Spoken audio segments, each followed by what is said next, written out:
In talking about prophecy and society, one of the things that we have to bear in mind is that prophecy in the Bible is not exactly what we think of it as. It's not just predictions of future events. It is more God's way of bringing judgment against society and against persons because of what they have done at a certain point, and it fits into a structure of history.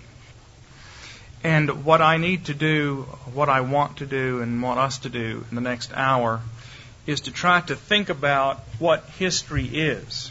And that is not necessarily an easy thing to do. We find it somewhat difficult to think about history, to understand history, and there are specific reasons why that's so. We would rather not think historically. Now, right off the bat, you're probably thinking, what's he talking about? And the answer to that question is going to come as we get along. The first thing that makes it hard to think about history and our reluctance to do so is that God is the author of history, and we don't like God. And God is a God who is always making things new, which means that the things that we're used to are going to change. At any point in time, you can know that the future will be different from what it is now, and that the trends that are in motion right now are not going to lead into the future. The trends that we see in our society right now are not going to eventuate in the way things are going to be 100 years from now, because God will do something new and different that will change what we see going on. That's not to say that the trends that we see going on are irrelevant to what is going to come in the future, but that something else will happen, because God is always making things new. God is always surprising things. And we will examine some of those kinds of things as we go along. But this is true, and if you know something about the history of Western civilization, you know it's true. No one would have anticipated the age of discovery. The trends that were going on before the age of discovery didn't lead to the age of discovery. Somebody decided to go out and start exploring. The age of invention is not something that one would have anticipated from previous trends. And yet all of a sudden, about 100 years ago, people began to invent things. And all kinds of inventions were invented, and now people think of an inventor as a type of human being. 200 years ago, there was no such thing as an inventor. That's not to say that things hadn't been invented, but people had not become self-conscious of the whole idea of invention. And so forth. So I think probably the best illustration of that for us is that I never read anything about the future of our civilization that thought the Soviet Union would collapse when it did, or to the extent that it did. I don't think anybody thought that the people would tear down statues of Lenin. I think they thought that they would get rid of things, but they would keep Lenin maybe a little bit as some type of hero. But as far as it went, the extent and depth of the reaction, I think, surprised just about everybody. Maybe not everybody. And that's just a minor example. So since God is the author of history and is making things new all the time, it's difficult for us to think about it because we're not in control of it. And that leads to the second reason why it's difficult for us to think about and understand history, and that's that we want to play God. We want to be outside of history. We want to be free from the dirt and grime of historical flux and change. We want timeless, abstract reason. And so what we find is that in every society, human knowledge, reflection, religion, and philosophy always move toward timeless, ahistorical, abstract categories of thought, and away from the constant change in history over which we don't have any mental control. I can't control in my mind how things are in history. So it's nicer to come up with abstract thought. And if you consider Greek philosophy is timeless. Confucianism, timeless. Buddhism, timeless. Hinduism, timeless. Tribalism. Tribalism is timeless because the forces in nature don't change and because the ancestors have set things up and you're never supposed to deviate from what the ancestors tell you to do. And that is the way we think. We want to be like God and have, as Dr. Van Til says, our minds legislative for reality. And when we come to grips with the reality of history and historical change, we're suddenly confronted with the fact that our minds don't legislate for reality. God brings new and surprising and different things into history, and we don't like that. We want to be like God and not be subject to historical change. Well, I'm going to expand on these two aspects of things as we go. But that's to start with why we find it hard to think about history. And this is a very real problem in the church as well. What is the part of the Bible that has received the most attention over the last 2,000 years? The Pauline epistles, which are the one part of the Bible that is the most timeless and systematic. I mean, how many commentaries are there on Romans, as opposed to, say, Samuel? Or Acts, the book of Acts. How many commentaries are there on Acts? Next to none. And yet how many are there on Romans? And even the commentaries on Romans assume that that what they'll say is, Paul had never been to Rome, so he just wrote them a systematic theology. And of course, if you stay abreast, then you know that that won't hold water. Romans is an occasional epistle. It deals with the Jew-Gentile problem consistently throughout. It exists in time. It's not a timeless systematics. And so we, in our own tradition and in the whole history of the church, we have this desire, when we do intellectual thought, to move away from having to deal with time and history. Well, how do we think about history? Let's look at this second category of things here. The relationship of biblical history to world history. What is the relationship of biblical history to world history? The first way you can relate Bible history to world history is the liberal way of doing it. The liberals say Bible history is holy history. It is Heilsgeschichte. Heilsgeschichte means sacred story. The Germans have the word history, which means actual history that is chronological. And then they have Geschichte, which is a storybook history. And the holy storybook history is what they call the Bible. The Bible, it really happens in another world. It's a series of glamorized versions of things that really didn't happen the way they said. Once upon a time, there was a gang of about 350 slaves in Egypt who ran away. And they came to the Promised Land, and there were a bunch of different tribes and different people living there, and they formed an alliance with all these other tribes. And these other tribes had stories. One of them had a story about an ancestor named Isaac, who got blind and who had trouble with his two sons. And another tribe had a story about an ancestor named Abram, who couldn't have kids. And after a while, these tribes got together and they formed an Amphictyony, which means they got together. And after a while, the priest decided, let's integrate all these stories together. And so they invented a story that Abraham was the father of Isaac, and that Isaac was the father of Jacob, and he was the father of all these tribes, and they went down to Egypt, and they stayed there, and they all came out 2 million strong. Now, that's just off the top of my head. I don't know if any liberal ever puts it that way or not, because every one of them is different, and who cares? You know, they're all apostates.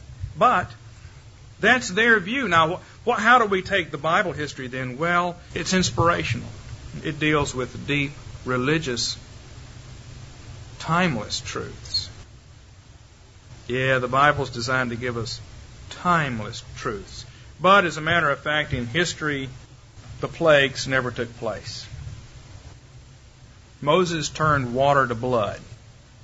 Now, that was designed to say, look, you killed all our firstborn sons. You killed all the sons of Israel in this river 80 years ago for a while, and now all the blood is coming back. And now you're going to have to let us go free. That's what it means. Well, that's true, that's what it means. But now that we know what it means, we don't have to believe that Moses turned the river to blood anymore. Because we don't need that anymore. We've got the timeless meaning, which is, if you do bad, it comes back on you later on. And we don't need the history. That is the liberal view. And you find evangelicals speaking that way from time to time as well. And the way they've got the history and chronology of the ancient world put together, we find that the plagues on Egypt and the Exodus make no ripple in history. So they're confirmed in this. They say that this took place in the reign of Thutmose III. Well, what does the Bible say took place? It says all the cattle were destroyed. All their crops were destroyed. All the firstborn sons from the age of 1 month to 5 years, that's who we're talking about when we talk about the firstborn sons, they were all killed. The entire Egyptian army was drowned, including the Pharaoh, the Bible says. So forget the movie. Yul Brynner was not standing on the seashore after it was over. No, his bones are down there in the Red Sea too. Plus, 2 million of their skilled artisans and laborers left, along with who knows how many mixed multitude. And this made no ripple in history.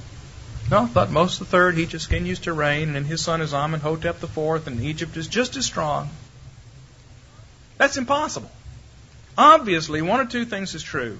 The Bible's giving us a tremendously exaggerated report, or Thutmose III is not the Pharaoh of the Exodus. But you see, the liberal reconciliation is Bible history doesn't have anything to do with world history. Now, that's wrong. The second view is the common evangelical view, which is the Bible history happened and world history happened.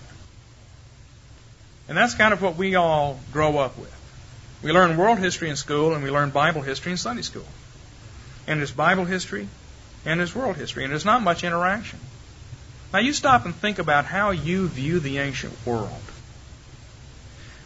Do you think about how the Greeks and the Hebrews interacted with each other? Or how the Chinese or the Persians may have interacted with the Jews over the centuries? No, we don't think that way. We think of Bible history as happening kind of over here on the side, and occasionally there'll be, somebody will marry a Pharaoh or an Assyrian will come in. But it's all isolated from everything else in the world. And the history of the people who built Stonehenge have no relationship to the Jews. The people who set up the city of Carthage had never heard of the Hebrews. Now, when you stop and look at that, it becomes preposterous. It's impossible for that to be true. But most of us don't think that way. We tend to think Bible history happened and world history happened, and there wasn't much interaction between the two of them. Now, I want to make you conscious of that way of thinking so that you discard it. Because the true biblical position is this, that Bible history is the center and the core and the driving force of all other history. The Bible history is the center of all other history. It's the core and the driving force of all other nations and all other histories. God was working with the human race by working with a part of it. God separates a part of the human race and works with that part, and the ripples went out to all the rest. God says to Abraham, "Those who bless you, I will bless. Those who curse you, I will curse." Was that known around the ancient world? Sure it was. Sure it was known around the ancient world. People knew who Abraham was. They knew who the Jews were. They weren't stupid back then. People in the ancient world did not have IQs in the 50s, and then, around the year 1000, human beings had evolved to have IQs in the 80s. And in the Middle Ages, people's IQs got up to be around 100, and now we're where we are now. That's not true. People in the ancient world weren't stupid. They weren't any stupider than we are. They're smarter than these liberals. What was God doing? God was working, steering things at the center. He says, this is the center, and I will steer things at the center, and it affects everything else in the periphery. The other nations round about knew about the Abrahamic covenant. They knew about the Mosaic covenants.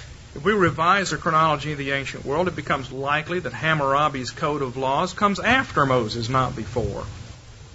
The Jews were known around the ancient world. And the chronology, the Bible gives us a strict chronology from creation to the destruction of Jerusalem in AD 70. And that chronology in the Bible is fixed to the center of the line.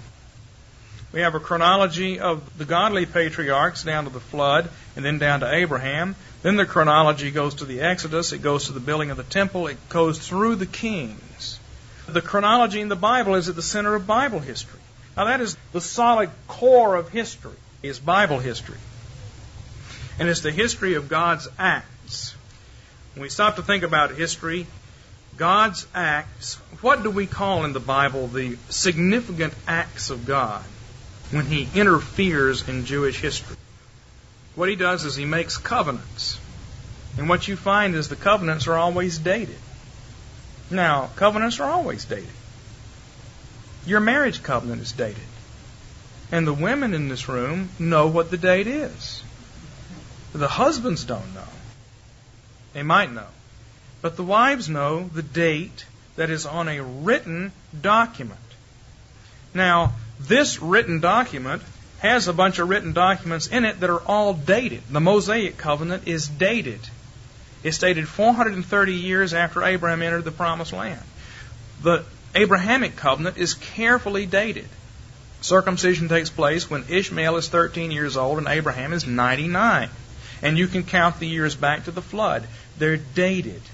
The temple is built in the 4th year of Solomon, begins to be built. It's dated.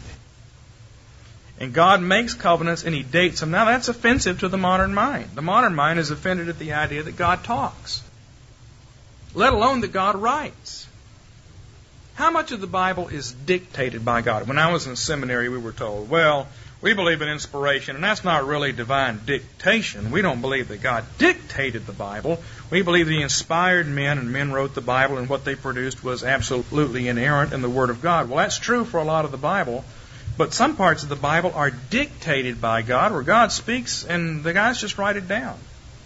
The whole second half of Exodus, the whole book of Leviticus, about the first half of Numbers, and an awful lot of the prophets, wherever it says, "Thus saith the Lord appeared to me and said, tell my people this." What do you think those prophets did? They grabbed a pen. It's dictated by God. Oh, that's offensive. But it's even more offensive to the modern mind that God dates what He does. Actually puts dates on it. History is not supposed to be where God works, you see. But we can't hold that view. We're here to say that's wrong. Bible history is not history that takes place somewhere else. It's not just a bunch of ideas. It's not a bunch of abstract truths communicated through stories. Bible history is the core of world history, directed by God. Well, what is history concerned with then? History is the history of humanity under God's control. History concerns the human race. And if this Bible history is the core history of the world, and we're going to have to force ourselves to learn to think in historical terms and not in abstract terms, what is a human being? Well, here's some examples of what a human being is. Human beings are, first of all, copies of God.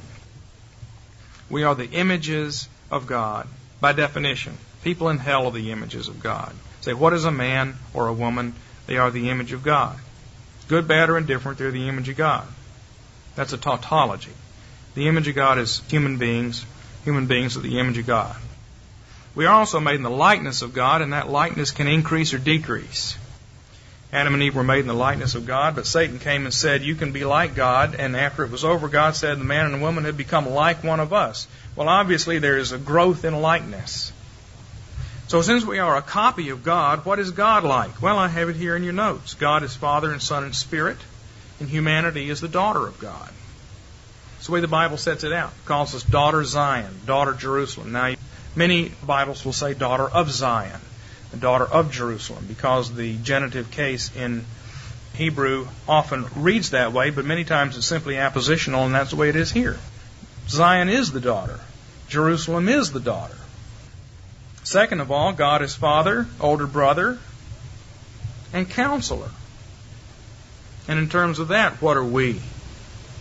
Well, we're a sister. Jesus is our older brother. A third way to say this, the Bible says it, is that God is Father, husband, and matchmaker. That's what the Spirit does. He leads the bride to the groom. In that case, we're the bride. We're daughter, sister, and bride. Jesus says, my sister, my bride. God says, daughter Zion, daughter Jerusalem. That's what we are. That's how it relates. God is author, His Father. He is the Word. And as soon as the Word is said out loud, it is said with musical quality. My voice is going up and down, loud and soft. Those are all musical qualities. As soon as you add breath to words, you get a musical quality. The Spirit is the breath. Author, word, and music, and human beings are singers. And singing is very important in the Bible. It is all over the Bible. In terms of biblical education, The second thing you learn is music. The first thing you learn is Word, Bible content, and the second thing you learn is to sing the Bible. Now, our modern educational Christian schools don't have that priority, and it would be hard to work it into place. But I would submit that in terms of what the Bible says is core, the core thing is to learn Scripture, and the second thing after that is to sing Scripture, particularly the Psalms.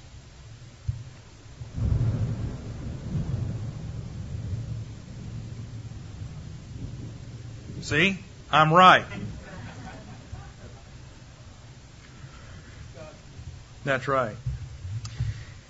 Finally, another way to say this is that God is planner, God is doer, and God is coordinator. The Spirit always brings things together and coordinates things, and human beings, as they move in time and space, are dancers. Now, we don't think of ourselves as dancers, but every time you move in a certain kind of a way. Like when I do this. Isn't that graceful? No. But it is a crude dance-like motion. See, dancing relates to music the way speaking relates to singing. If I just got up here and spoke like this, there would be almost no musical quality in my voice, except that I am saying every word at the same pace. So it's got rhythm, but I'm making my voice go up and down, and loud and soft, and fast and slow. See? But if I start to sing it, then I add to that, you see. Well, we are always moving around and making gestures, and that is dancing at one level. And all that has to happen is start to tango or something, then you do more. You can't help but do that. That's what it is to be the daughter of God. Daughters, sisters, and brides, women sing and dance in the Bible. After the Red Sea, it says Miriam led the women out singing and dancing. The men just kind of stood there. The second thing we are, in addition to being images of God, is that we are living pieces of dirt. That's what you are. You are a clod of dirt. The Bible says so. We are the Holy Land. People say, where's the Holy Land? This is it. You're looking at it. Man was made of dust, not made of clay. Dust doesn't have any water in it. We were made of dust. Human beings are land to come to life. Human beings are the cosmos coming to life and to self-expression. Now, I know that sounds New Agey, but all the New Agers are doing is perverting something that's true in a biblical context. They want to put it in an atheistic context in which there is no creation. But in a biblical context, this is true. God didn't have to make us out of dust. He did. Human beings are the core and center of creation. All of the physical world, all of the stuff of the world, all of the substance of the world is tied into human beings. And we see this in the way we live. God makes the world. He makes dirt. He makes stuff. He puts in the world machines designed to turn dirt into food. We call them plants. Plants are machines that turn dirt into food. Something that's kind of half alive. The Bible never says plants are alive. Our categories of saying plants and animals are alive, it's not quite the way the Bible does it. In the Bible, plants are really more like machines that make food. Animals eat the food, and human beings eat animals and plants. So we eat the world. What we're eating is the world. Humanity is related to the universe and to God. And we are constantly taking the world into ourselves. Because when you eat a pear, what you were eating originally was dirt. And the action of sunlight and the Holy Spirit has caused that dirt to transform into a pear. And now you can eat it. Or a chicken can eat it, and then you can eat the chicken. But you are eating world. And so human beings are the core of the world. We relate the universe to God. How does God relate to the universe? Through us. We have a chalkboard here. I could diagram it, but just use your imagination. Here's God, here's the world, and we're in between. We take the world up into ourselves, and when God works with us, He's working with the world. We're the center of the world. Human beings are. Now, if what we're considering is history, then we're considering how God is steering the cosmos and bringing it to its perfection by dealing with the core and center of the cosmos, which is human beings, which is you. And God is transforming us. We are the agents of transformation in the world. God transforms us, we transform the world. We eat the world. And thus we relate it to ourselves and to God. It's what it means to be a priest. One aspect of priesthood is the priest get to eat the food. There are special foods the priest gets to eat. He gets to take the world into himself before God. Finally, history as it concerns humanity, we can summarize. History is the growth of God's daughter into a bride for His Son. That's us. We're the daughter, and God is growing us up from being a little girl into being a bride for His Son.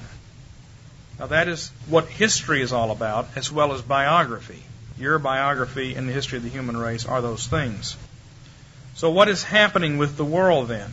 The world is being transformed into a daughter. That is to say, when you eat the world, you are transforming world into daughter. Think these ways, this transformational way. And this is the way in which God is working with the world. Don't think that God's superintendence of the world is one thing and His dealing with the human race is another, because that's not true. He's dealing with the world through us. Now, we've reflected then on three things so far. We've reflected on, first of all, that we find it a little bit difficult to understand history because we want to be timeless, and we're going to get more into that later on. Second of all, we've considered that biblical history is the core of world history. And third, we've considered that history concerns humanity, and human beings are copies of God, and they are also intimately related to the created world. And as human beings grow and evolve, then what happens to the world? It grows and evolves. Now, not in the naturalistic evolution sense, but in the sense that the world is transformed from glory to glory as we are. Now, let's go back to the question of how God steers and directs history. How does God direct history? How has He done it? Well, what God does in the Bible is He closes down to a small group and He steers that history for about 1,500 years, and then He starts engrafting humanity into that history. If you read the early chapters of Genesis, you start with Noah, and out of Noah and his sons, God selects Shem. And then we have the sons of Shem, and God selects out of that, the line of Arphaxad, as I recall. We come on down to Eber. Eber has two sons, Peleg and Joktan. Joktan has 13 sons. They go apostate. They go and build the Tower of Babel. But Peleg continues on down, and God narrows it down to Abraham. Abraham has two sons to start with. I guess he has 8 altogether. God narrows it down to Isaac. Isaac has 2 sons. He narrows it down to Jacob, and then He changes Jacob's name to Israel, and Israel then becomes the point. Everything starts to flow out from that, and God works with Israel until we get down to Romans chapter 11, and He starts grafting other branches into Israel. Which means that if you are a Christian, you've been grafted into that history. Did your ancestors go through the Red Sea? Yes. How about the Israelis over there in Palestine? Did their ancestors go through the Red Sea? No, they didn't, because they have been broken out of that history. Now, they're biological ancestors. That's not relevant. Our ancestors went through the Red Sea. You are a descendant of Abraham because you have been grafted into that history. In other words, God uses that history to create something and then graft us into it. And the climax of it, of course, is the creation of Jesus Christ, and we are grafted into Him. But don't isolate that from the whole history. When we are grafted into Christ, we're not grafted into Him in isolation from the fact that He is the true Israel. That becomes our history. And it becomes our consciousness. You know, when you grow up in a family, you learn certain things from your home. And it's different from what someone else learns. We've been grafted into that family history for 2,000 years. And we've kind of messed it up. But the Jews were always messing it up too. So then, what is that history, that small group that God puts at the center of the world and He steers history by moving with that group and then grafting us into it. How do we think about Bible history? Well, there are 4 ways to understand Bible history and what God is doing with it. First of all, Bible history is just stuff that happened before AD 70 is recorded in the Bible. Oh, that's pretty trivial, but I'm afraid that's the way a lot of people look at it. It is almost irrelevant to their lives. I mean Christians. I've known ruling elders in Presbyterian churches that I'm sure could not have told me the books of the Old Testament, let alone what was in it. I had a ruling elder one day ask me if Joshua came before Isaiah or Isaiah came before Joshua. Now, it may not be his fault that he was never taught anything, but for heaven's sake. Obviously, to that gentleman and to many other Christians, the Bible is just a bunch of stuff that happened before Jesus came. And the whole Bible is just a bunch of stuff that happened before AD 70. Well, that's not good enough, obviously. Second way of looking at Bible history is as illustrations of moral principles. And I'm afraid that is where most Christians leave it. The problem with looking at Bible history as just illustrations of moral principles is it doesn't ever need to have happened if that's true. Once upon a time, a man gave a great wedding feast, and he invited people to come, and some came and some didn't come, and he sent people out in the highways and byways to compel others to come in. And after the feast got started, he went through and he saw somebody there without a white garment on, and he had him kicked out. Well, did that ever happen? No, it's just a story designed to make a point. Now, if what you do with the story of David and Bathsheba is you say, it was the time when kings went forth to war and David stayed back behind, and that shows us that kings should lead their armies into battle. In fact, we find that the Ark of the Covenant was in the field, but David was back in the palace, which shows David wasn't where God was. And David got up after lazing around all day long, and it was in the cool of the evening, and obviously he was just lazy and bored, and he went out on the palace, and his house was higher than anybody else's. He saw this lady out there taking a bath, and so he sent for her, and he committed adultery with her, and then he had her husband murdered, and bad things happened to David because of that, and that shows that you ought not to commit adultery. And especially kings ought not to. Now, I'm making this a little bit humorous, but the fact is, that never needs to have happened at all. It's just a story then. It's no different from Aesop's fables or the parables in the Bible, if that's all it is. Now, I'm not saying that you can't use David as an illustration of what happens when you commit adultery, because you can. David's sons grow up and they commit adultery. Amnon ravishes Tamar. All he's doing is imitating his father. And then all kinds of terrible things happen as a result. I mean, there's a lot that you can say about it in terms of deriving moral lessons from it and illustrating moral principles, but history has to be more than that. Otherwise, it could just be a novel. And, of course, liberals take it that way. To the liberal, he doesn't know if it ever really happened or not, but it's a great story, and so we can make a movie out of it. Well, the third thing we can do with Bible history, and we should do, is take it typologically. David is a type of Christ, and he's a type of Adam. His sins are like Adam's sins. His good deeds are like Jesus' good deeds. He shows us what Adam is like. He relates previously through history typologically. David is a new Jephthah. He's out in the boonies, and men who have been dispossessed by evil King Saul flock around him. And so he's another Jephthah. And he's also a type of Solomon who comes after him. So he's a type backwards to who? Moses. And he's a type forward to Elisha. And he's a type backwards to Adam, and he's a type forward to Jesus. And Ezekiel is a type of Christ. He's the Son of Man. And Ezekiel is the one who prophesies to the Jews that Jerusalem is going to be destroyed. And Ezekiel is the one that God baptizes at the age of 30 by heaven opening up and God coming down upon him. And Ezekiel is called the Son of Man. And so forth and so on. Well, that's all true. But, once again, that's not enough. We do need a typological understanding of history because everything in history does make sense. Especially in Bible history, we're always pointing back to Adam and forward to Christ. But more than that, Bible history are the acts by which God creates and matures a human race over a course of time.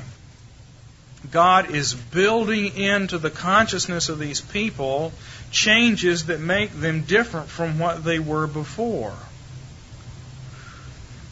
Who you are right now is the sum of all the things God has done to you so far in your life that make you different from what you were before.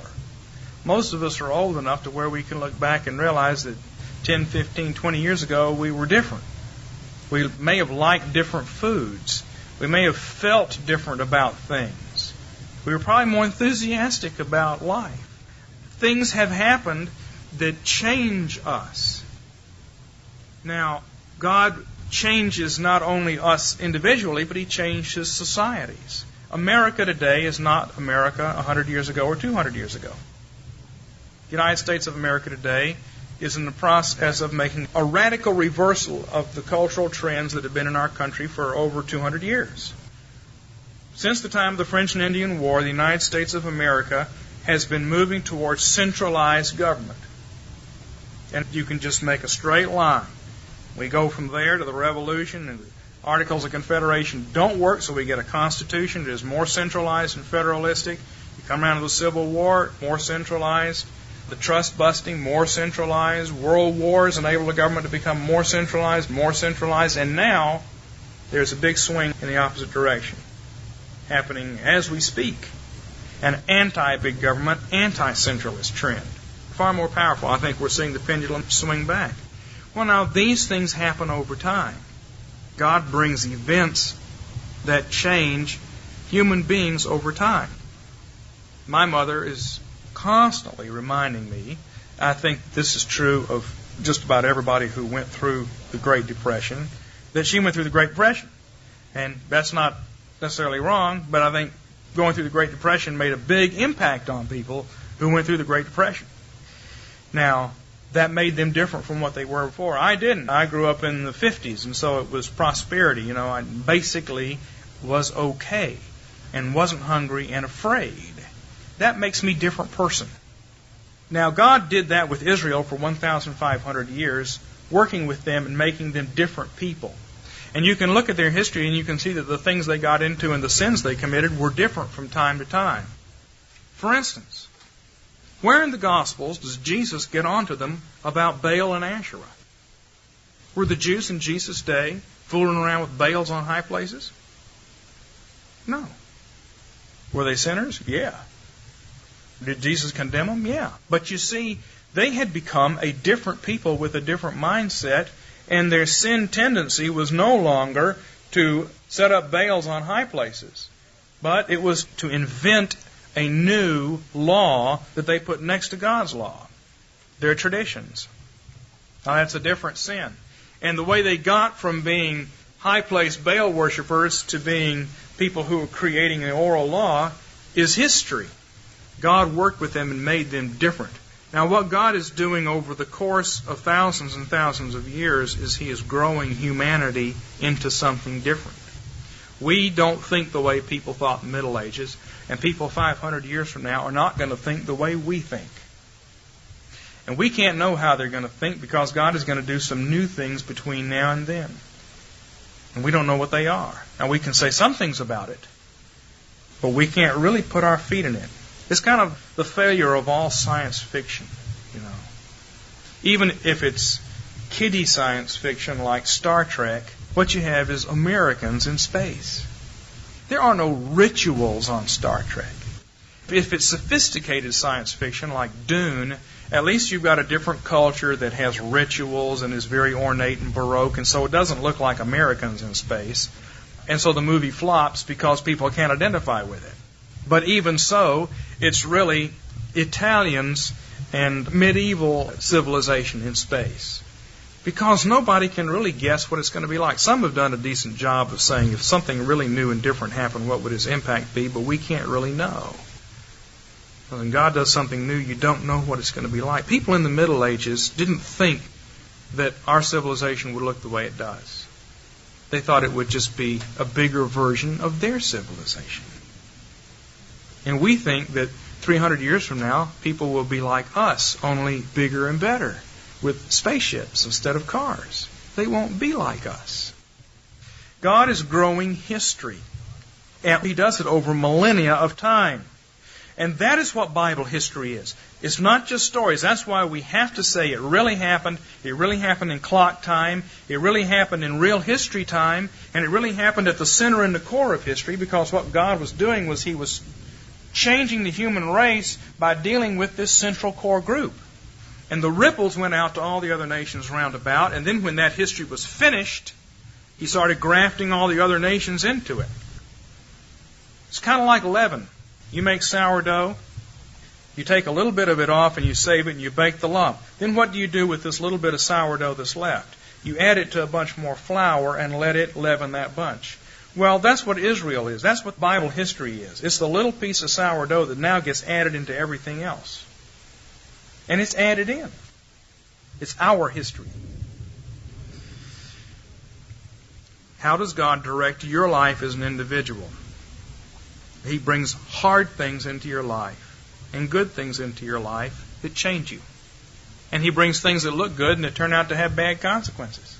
And He brings things that feel bad that turn out to have good consequences. God is always messing with your life. You think things are going to go on okay, and then something happens. Something bad, something good, but something. And that's how God is dealing with the human race as a whole. God is 3 in 1. He is a person. He is also 3 persons, not in quite the same sense.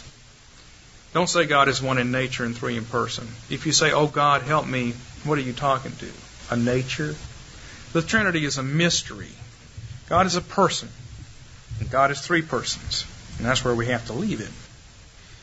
And for the same reason, God is growing us as individuals, and God is also growing the human race.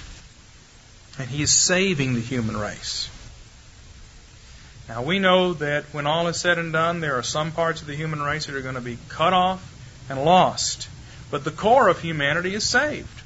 God is here to save humanity. We're not the ones who are going to be raptured out. It's the wicked who are going to be raptured out.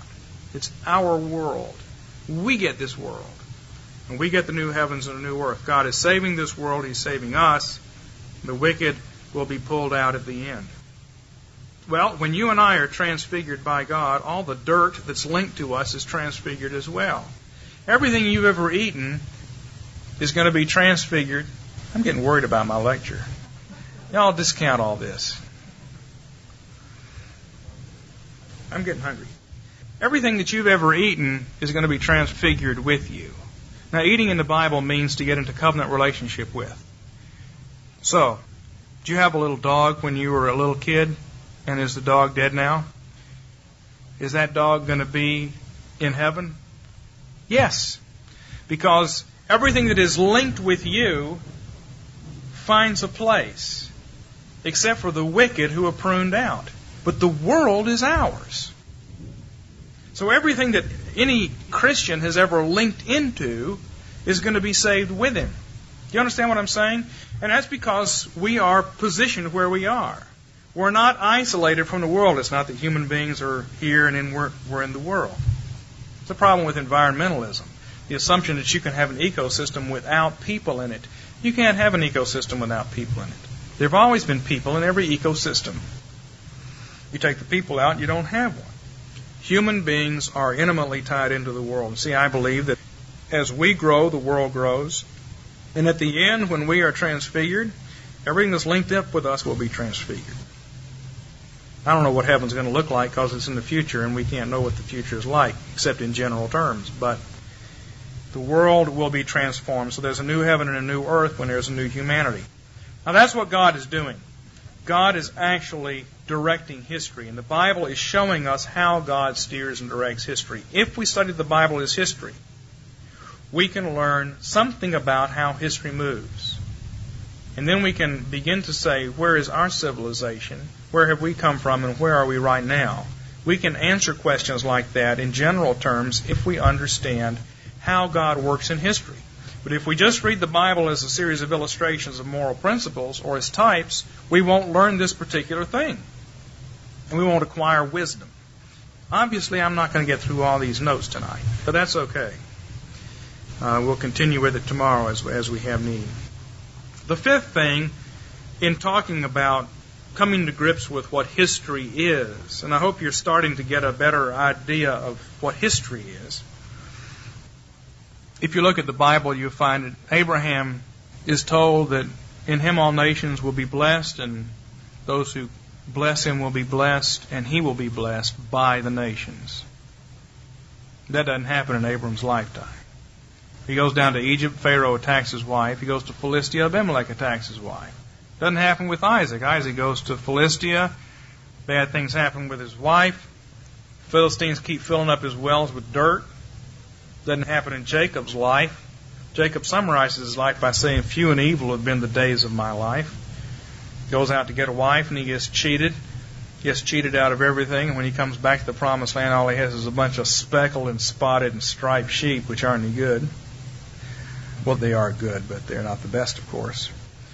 And then his two sons murder all the people in the town of Shechem, and he has to move away from that. It doesn't happen until the fourth generation. Then Joseph goes down to Egypt, and the Pharaoh converts, and the Egyptians convert, and they bless him, and they get blessed. And God has said to Abram, in you all the nations of the earth will be blessed, but it doesn't happen in Abram's life, nor in Isaac's, nor in Jacob's, but it does in Joseph's, because all the nations of the world come to Joseph for bread. So the statement, in you all the nations of the earth will be blessed, is fulfilled in Joseph. Now it's fulfilled greater in Jesus. But in Genesis is a literary unit, it's fulfilled, receives that initial fulfillment there with Joseph. But Abraham has to look down generations. Now, how long is this history going to last? Well, the second commandment says, you will not make a graven image or any likeness of anything that's in heaven above or on the earth beneath or on the waters under the earth, for I, Yahweh, your God, am a jealous God, visiting the iniquity of the fathers upon the children down to the third and fourth generation of those who hate me, but showing loving kindness to thousands of generations of those that love me. Now, if God is going to show His loving kindness for thousands of generations, how long is that? Well, 1,000 generations is 30 or 40,000 years. And if it's plural, that gives us at least 3,000 generations. So we're looking at about 100,000 years minimum. Now, if Jesus comes back tomorrow, Satan says, well, you said you could show your loving kindness for thousands of generations, but you couldn't. So I don't think that's going to happen. I'm inclined to think that Jesus isn't coming back for a long time. Of course, Jesus comes back every Sunday to meet with us. He comes to us in many ways, but I'm talking about ending history now. How long is that going to last? Well, it could last for thousands of generations. The Bible at least speaks that way. And we have to be prepared to think that way. This is a long process. Or look at something else. Jesus, when He left the earth, said, go therefore and disciple all nations. How many nations have been discipled? Zip. Nada. Now, there have been a few nations that have been kind of begun to be discipled a little bit. And it's made some significant difference. But you wouldn't want to say the United States of America has ever been anywhere near a consistent Christian theocracy. Back in the days when there were more Christians around, there were slaves. And they weren't working on ways to get those slaves free the way they should have. So God brought a war and set them free that way. We just can't look back at the past and find any time when there was a discipled nation. But we have seen nations begin to be discipled somewhat, and so it is happening. But you consider how many nations there are. Now, in the Old Testament, in Genesis 10, there were 70 nations. And God selected one, the Hebrews, the Pelagite Hebrews, and He discipled them, the Israelites. Now He says all nations are to be discipled. And unfortunately, since Genesis 10, those 70 nations have become a lot more than just 70 nations. A nation is a linguistic cultural group. How many languages are there in the world? The Tower of Babel tells us the separate languages are the separate nations. So how many languages are there? There are a lot. And every tongue is going to praise Christ before it's over with. And every nation is going to be discipled before Jesus comes back, because the earth is going to be filled with the knowledge of God as the waters cover the seas. At the present rate of the accomplishment of the Great Commission, we've got about 100,000 years to go, easy, before this is done. Now, if it speeds up, maybe it'll happen faster. We have to learn to think this way. Why? Because to become more like the image and likeness of God, we think in longer and longer lines of time, and in that way we approach God's eternal perspective. Now, you and I will never be God, we will never be timeless, and we will never have an eternal perspective. But the longer time perspective we have, the more we become like God at the created level. And we see that longer perspective, we are coming like an eternal God's perspective. And that happens to you anyway. When you're a small child, Christmas never comes. For some people, Christmas never comes. But it seems to take forever. But when you get to be my age, it comes too often. Now, you look at what happens as we mature. When we're small children, a child is easily distracted, and his attention span is real short. And he perceives the day as having a whole bunch of sections in it. I don't know if you can think back to when you were a small child, but a child's day is really many days. Now, eventually you get to where you feel the day as a whole. And eventually you get to where you feel the week as a whole. And people talk about, Monday and Friday, TGIF and Monday blues and all this. People start to feel the week as a whole. Well, you look in the Bible and God sets up this annual calendar of Israel, and those people begin to feel, after a while, you begin to feel the year as a whole. And if you have, let's say that you have a Bible camp, a Feast of Tabernacles every year in August, you would begin to feel that after a while. Or if you observe annual festivals like Christmas, you begin to get a rhythm of that. Now all that's happening is your time sense is broadening out. And then you die. We're not going to make it to 1,000 years. It seems like the ideal lifespan of a human being is 1,000 years because that's what everybody almost gets to before the flood. Now, if you lived 1,000 years, I imagine you get to where you could feel the rhythm of a decade or a 7-year period of time, like the Sabbath years in Israel. Then there was the 50-year Jubilee time. Well, that's just too much. We don't live long enough to where we could begin to feel the rhythm of a 50-year period of time. But suppose you lived 1,000 years. The whole year would take on a rhythm. I remember a number of years ago being at a Bill Gothard conference and his talking about they find in counseling people that if some crisis happens to you at a certain time of the year, like say your spouse dies in April and you're real upset and depressed, every year in April you're going to kind of move through that same depression. And people will come in and say, I'm just so depressed, and the doctor won't know what to do about it. But the thing to do is say, did something happen in April a few years ago that was a real crisis, and are you going through that again? Because people do. And then you can attack it directly and say, okay, we need some extra prayer here to help through this and kind of break this cycle. People live in these cycles, and they're bigger and bigger. Now that's as we grow. But now what God wants us to do is not just think in years, but to think in hundreds of years and thousands of years. And we're gonna. God is changing people over generations of time, and that's what history means. And now, I think we will stop right here.